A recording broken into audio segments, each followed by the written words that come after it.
वंदे पुरुषोत्तमम्। सत्संगियों का बहिरंग क्या है? सत्संगियों का पहचान क्या है?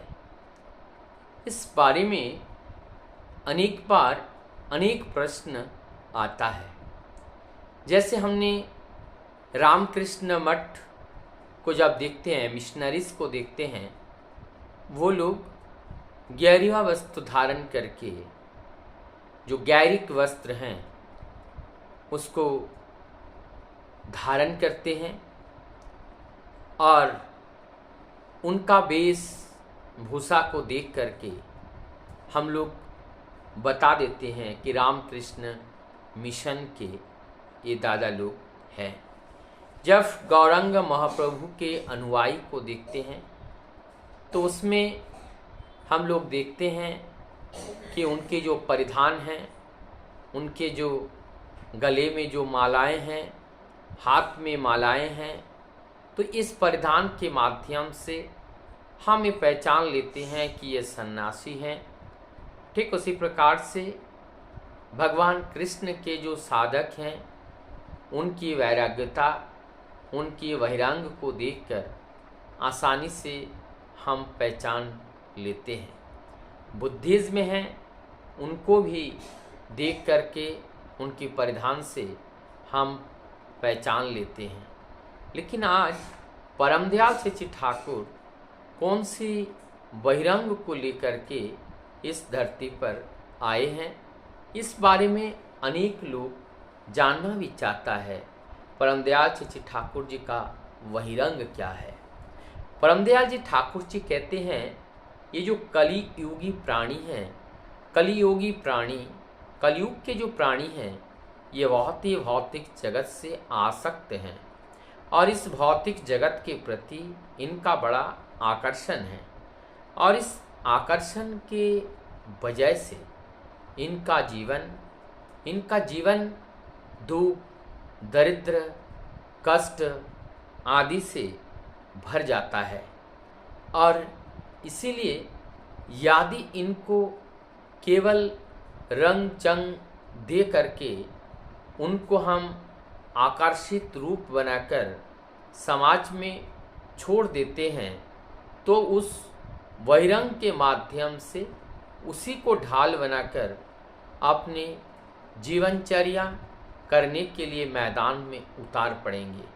जिससे क्या होगा, धीरे धीरे जिस उद्देश्य को लेकर के, इस जीवन के परम सत्य को जानने के लिए धरती पर मनुष्य रूप में जन्म लेने का जो सौभाग्य प्राप्त हुआ है, उससे वंचित होना पड़ता है। और इस कलियुगी प्राणी बड़े आसक्त होते हैं, क्योंकि कलियुगी प्राणी में तमोगुण और रजगुण की मात्रा सबसे ज़्यादा होती है। लेकिन रजगुण और तमोगुण में भी तमोगुण की मात्रा सबसे अधिक होती है और तमोगुण की मात्रा सबसे अधिक होने के बजाय से उस बहिरंग को जाने अनजाने में अनेक ढाल बना देते हैं। चतुर चूड़ामणि परमदयाल श्री ठाकुर, परमदयाल वर्तमान पुरुषोत्तम के रूप में इस धरा पर आविर्भाव हुए हैं और भक्त की ये जो चतुराई है, इस चतुराई को बड़े सहजता के साथ जानते हैं।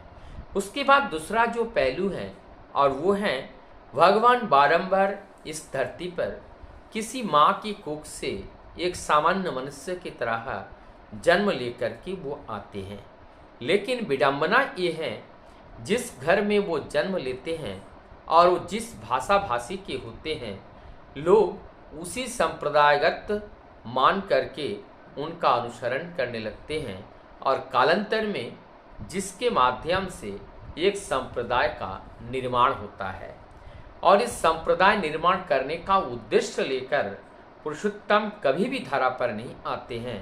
वो आते हैं केवल एक व्यक्ति विशेष के लिए नहीं, संपूर्ण जगतवासियों के लिए उनका शक्ति, सामर्थ्य और उनकी आचरण को परिपूर्ण करने के लिए इस धरती पर उनका आविर्भाव होता है।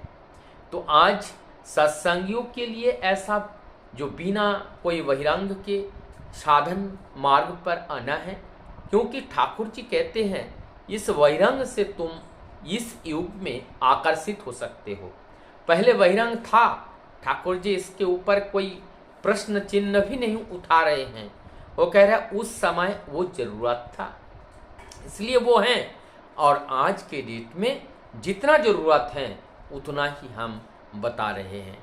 तो आज जो हम बारंबार वर्तमान पुरुषोत्तम की बातें करते हैं, अर्थात पूर्वतन में जितने जो जो बातें उन्होंने बताए थे या पूर्वतन में जो जो कार्य उन्होंने किए थे, वो सारे कार्य को वो ऐड ऑन करते हुए वर्तमान परिस्थिति में लोगों का एवं इस वर्तमान परिस्थिति के जो प्रकृति में जो आवश्यकताएं हैं, वो सारी आवश्यकताओं को परिपूर्ण करने के लिए परिपूरणकारी पुरुषोत्तम का धरा पर आविर्भाव होता है।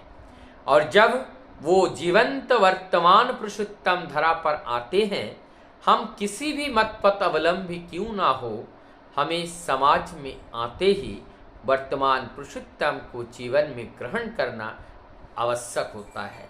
जब हम वर्तमान पुरुषोत्तम को पकड़ते हैं, उनके आचरण को जीवन में जब हम ग्रहण करके आचरित करते हैं, और तब जाकर के हमारी अंदर पूर्वतन के प्रति समझने का जो बोध है, वो बोध का उदय होता है।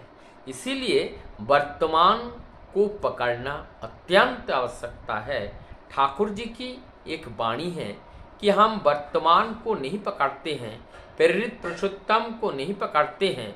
जब हम नहीं पकड़ते हैं तो हम अंधकार में और तामस जगत में प्रवेश कर जाते हैं, जिससे धीरे धीरे हमारा मानव तनु दया करके जो परमपिता दिया है उसके ऊपर पानी फिर जाता है, और हमारा जीवन निराशा हताशा से भर जाती हैं। तब इस जीवन की मूल उद्देश्य से हम भटक जाते हैं, हमारा जीवन छिन्न भिन्न हो जाता है।